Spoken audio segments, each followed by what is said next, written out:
This is an excellent question, and I want to start by people who are involved in car accidents are usually right from the get-go really upset that they're going to be without their car.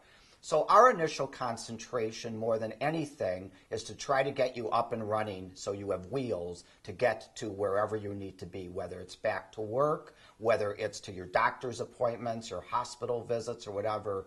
You can't get there unless you're mobile, and a lot of clients are very upset obviously by the fact that they weren't in an accident at all, but now the fact that they're without their cars. So our first focus for compensation is to try very hard and very quickly to get your car fixed, to get you a rental car if that's allowed under the insurance plans, and if your car is totaled, to get the compensation that you need for the car so you can get a replacement vehicle and be on your way. After that, there's various modes of compensation at the conclusion of your case that you can expect when you are injured in a serious accident.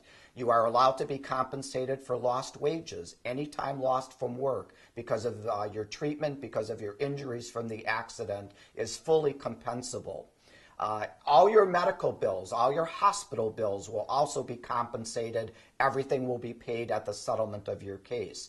If an insurance company, if you have health insurance, and they may have paid your various medical bills for you, they get reimbursed at the settlement of your case. So either way, at the conclusion when you settle your accident case, there are no bills left hanging over your head. You're also entitled to compensation for what's called pain and suffering. And that's a little bit more difficult to measure and tell you exactly how lawyers, how insurance companies, how adjusters determine pain and suffering, but you are allowed to be compensated not just for your medical bills, which is an easy calculation, but also to be compensated for the pain that you've gone through, the injury that you've suffered as a result of someone else's negligence. If you have permanent injury, that also is compensable. That can add significant value to your case if you have a permanent injury. If you have any type of disfigurement, things like that, that is compensable.